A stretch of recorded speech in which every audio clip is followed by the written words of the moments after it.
when four of us are going to send out our independent decks without having shared with each other, there was always a fear that there may be overlap.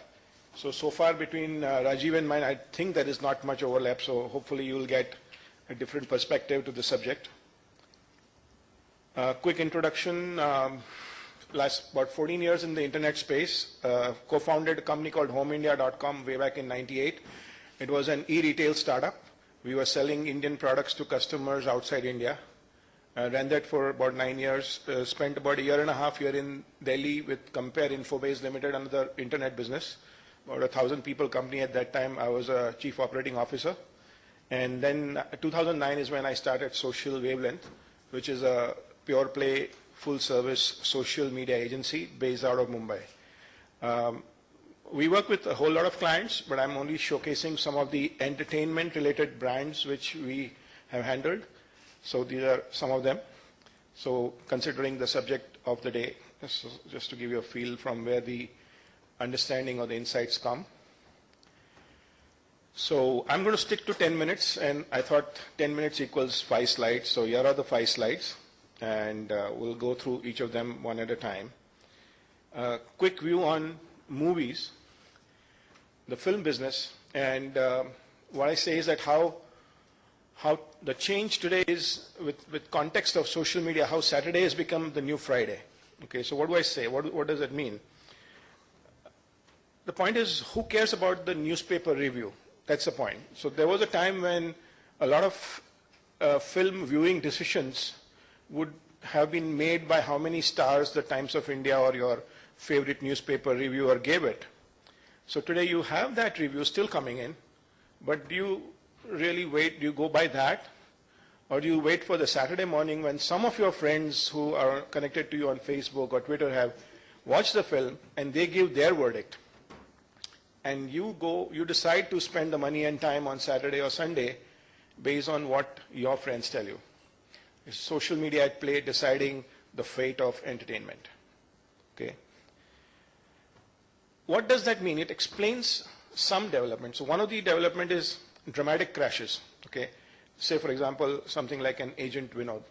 So with all the hype which was there behind the film, if it was left to reviewers and just the hype factor, it would have had a longer run.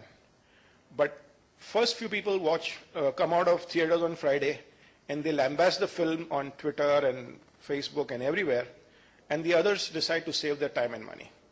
So a nosedive, okay? And then there are the other opportunities where there is a film which was not having as much hype, say a Kahani or something like a Pan Singh Tomar. The hype factor was not there. So maybe, some of us heard about it and say, oh, what is this Pan Singh Tomar? And you didn't decide to go for it. But suddenly over the next week, some friend or the other keeps writing on Facebook and say, you know what, it's a great film, must watch, this, that. And so even if the first weekend, which is usually the big weekend for films, didn't work, the film picks up in the second weekend. In today's films, commercial films times, first weekend usually spells the fate of the film. I believe 70-80% of all revenue that's got to be made is made in that first weekend. So now the phenomenon, thanks to social media, of a second weekend revival or thereafter is thanks to social media, and especially for low-key, low-profile films. Both the dramatic crashes and the late revival, I can say, are a factor of social media at work. There's an interesting case which I love to quote, which is Y Films, which is a sub-brand of Yash Raj Films. Y Films is the one where they have these youth-oriented films. The genre is constant. They have films like Love Ka The End and Mujhse Friendship Karoge and all those things. So what they have done, so I have nothing to do with the brand. I don't, I just like the brand in the sense what they're doing on social media. So it's somebody else's brand, and I'm happy to endorse it here. So what they have done is that a lot of films otherwise have a social media presence for the film. So you'll have a Three Idiots, you'll have a Three Idiots page or whatever.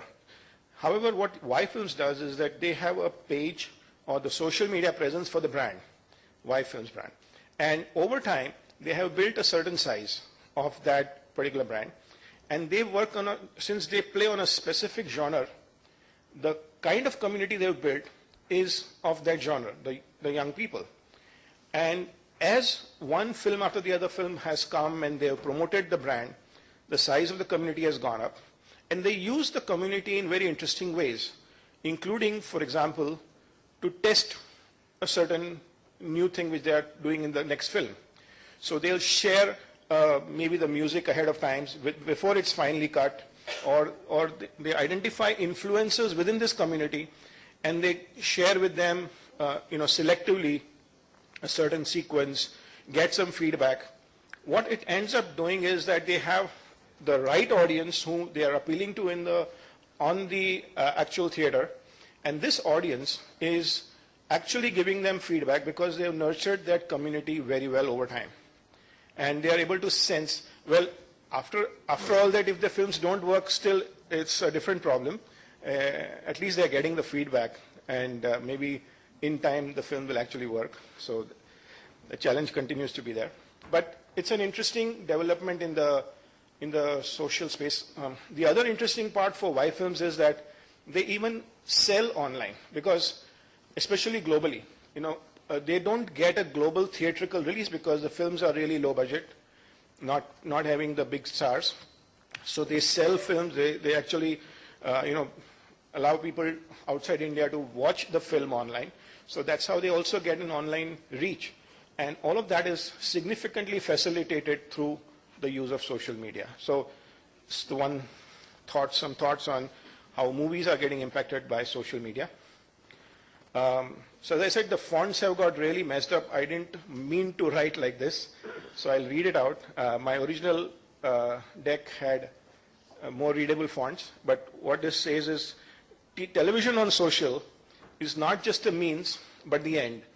Now, what I'm saying is that, pretty much every other category, so you have your FMCG or your hospitality or whatever other category is there, you go on any digital means, social media and everything, the presence on these spaces is only to get people still walk in, get a footfall into your store or your hotel or whatever. So you're not consummating there, you're not transacting there. On the other hand, entertainment gives you an opportunity, media gives you an opportunity to actually deliver your final product right there. And that's what really the consumer is looking for, because what's happened is that the audience has moved away. So if, for example, you're a television channel, and we work with a lot of television channels, and we've seen a lot of young people do not watch television on air as much. So if you have a favorite program, you'll still catch up maybe on YouTube or whatever other means you have. So now, if I'm a channel, I say, I want people to come to television and watch my program, but people are not coming on television. So do I say that I'm a television channel, they are not coming, so I'm going to lose market? On the other hand, you flip the thing around and say, I'm not a television channel, I'm a content producer, I have a certain genre of content, I know my audience well, and I'm producing content, and I'll go wherever my audience is and deliver my content there. So that's the change, and so that content could be delivered on digital platforms, social, mobile, whatever. So you fundamentally say, this is the content that my brand stands for, I deliver where the audience is. That's the way you as a brand continue to stay relevant. If you are only obsessed about getting people back on air, you might just lose out because habits are changing. And of course, while doing so, you don't just take your 30-minute soap opera and put it on a YouTube thing. You've got to package it differently. So on a mobile, you may have a 3-minute clip. On social media, you have a different size clip. But it fits the brand, it fits the genre. So that's what is another shift in the entertainment space. The third is about what is known as chatterboxing. Television going social. What it means is, so it starts by this factor. Television is everywhere, and so is the phone. When I say television is everywhere, today, television can get delivered on various devices. It's not just this physical box. You can watch television on a computer, you can watch television on a phone, and you are moving around and you're watching television. You could potentially be watching television. So also is your phone mobile, because wherever you're watching a television in your hall, your phone is with you. So what does that do? it gives rise to this concept of the second screen. This is the way a lot of television is viewed. One screen of television, another screen in front of you, which may be a tablet or it may be a phone. And what that does is that while you're watching a program, you are talking about it, you're tweeting about it, you're putting a Facebook update, especially with reality shows, live shows. There is constant engagement because your mind is always doing multiple things. So you're commenting on the commentator, you're commenting on the DJ, you're commenting on some performer on screen, and you're sharing it with the world. Okay, so now what is this? There's a live feedback on the program right there. So means like Twitter, Facebook, GetGlue, and there are a whole host of them which allow you to share your television experience while you are watching it. And the opportunity for a brand then, opportunity for the brand, the television channel brand, is to get interactive in a proactive manner. So you're seeing people talk about your program. Why don't you go and converse with them? Good, bad, ugly, whatever they're saying, you have at least you are in their minds and you have a chance to engage with them. Okay, so that's the opportunity as a brand you have. And why does the chatterboxing happen and what are the responses? People actually say they like to social chatter about TV, which means that while they're watching TV, like to also converse with other people who are not sitting with them in that room. They are wherever, but they are conversing with them. Sometimes they say that, okay, if there's a really live program, I don't want to watch it later because by the time I watch it, somebody's already tweeted about what happened and who won and things like that. So it drives a certain live television audience just because I want to avoid social media spoilers. And the third is sometimes I didn't want to watch a program, but there was so much chatter on social media that I went and watched it later on as a catch-up TV, as you call it, that you caught up a second repeat version of that. Interesting shifts in consumer behavior on account of social media playing a role. If it's live events like a cricket match, you're virtually watching it in a stadium without being in a stadium. The kind of huge amount of chatter which happens in important events like an IPL game or a Wimbledon final or things of that kind is unbelievable. You're sitting alone, but you're thinking that you're watching with 100 other people. Constantly people are talking and tweeting and all that. And brands have kind of tried to take advantage of this. So there's a couple of brands which I show screenshots of. The first one is something called Pitch Invasion. It's run out of Bangalore. What it does is that while a cricket match is going on, so you could watch a match on television, you could have a screen, a web browser open with the Pitch Invasion screen. On that, the audio is coming of 4 guys sitting in a room and giving their smart elect commentary on the game. So you don't want to listen to one more Ravi Shastri thing. I mean, you've had it enough, right? Right up to here. I mean, I can't take Ravi Shastri anymore for that matter. So now you say, forget him. Let's have a fun commentary set. So these 4 guys are talking about their view on the game. And then there is what is the banter where people's tweets and Facebook updates and all are also getting accumulated. So you're seeing the world seeing the game along with you. And it's a fun, enjoyable experience. Similarly, this other brand called Not Just Score has a similar thing. There's a lot of chatter while the game is going on. Scores are shown, everything. So you could follow it while you're watching, or you may follow it independently. So you're not in front of a TV screen. You get a great feel of the game watching on some of these platforms. So this is that whole social media getting activated across large groups. Finally, just the last slide is about interpreting social signals. So as a brand, when you see all that buzz happening, what kind of indications it gives you? So there is obviously a lot of pre-release social media buzz about a film.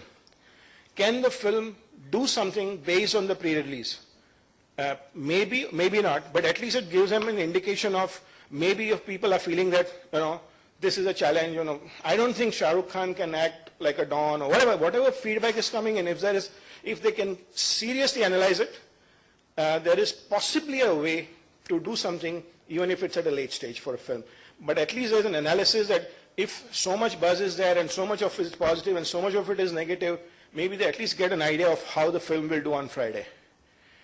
On television, say you monitor the buzz of general entertainment channels, 8:30, 9 o'clock, 9:30, there are competitive channels, right? So you have Star Plus and Colors and Sony and Imagine and whatever, you measure the buzz and you see if you are having your program, what is the share of voice with respect to your competition? So how many people are commenting about a competitive channel and how many are commenting about yours? What's the share of voice? What are the trends and preferences? If there was a shift somewhere, people are saying, I've given up on so-and-so program, I've shifted, or whatever. People may say, the story got so boring that I just gave up, I'm stopping to watch, or something like that. You get a feel. You get a feel of where the trends and preferences are. If you change something on screen, what were the responses to the changes? People will comment, oh, this actor should have not changed, or he should have not died, or he should have been kept alive. Especially with soap operas, it's like an extension family. So you kind of get a feel that why this happened, why that happened. And then, if you're a brand, especially if you're an advertiser, now you're choosing which program to advertise on. Okay, can you do a deeper dive? So if you find that there are people who constantly follow, let's say, 2.5 Men on Star World, they're talking a lot about it. Now can you analyze these guys? Whoever are talking about 2.5 Men, what else do they talk about? What is their personal preferences? What is their Twitter feed like? What is their Facebook feed like? Can you get some indication, is that the right kind of market for your brand to advertise on? Do you get a sense of that? Now, that's an amazing tool to choose where you should advertise. What's the real profile you want to target? So I don't think they're very readable, but these are a couple of Twitter shots from a program which we were monitoring. This was a program which was closing on television. Geet Hui Sabse Parai. There was a particular serial, and it says somebody saying, I have kept a rope to hang myself and a knife to cut my arms because this program is closing down. This kind of reactions. Somebody saying that depression took over fan forums all over as the news of their beloved show going off air. This is reality. This is reality of entertainment space. Thank you.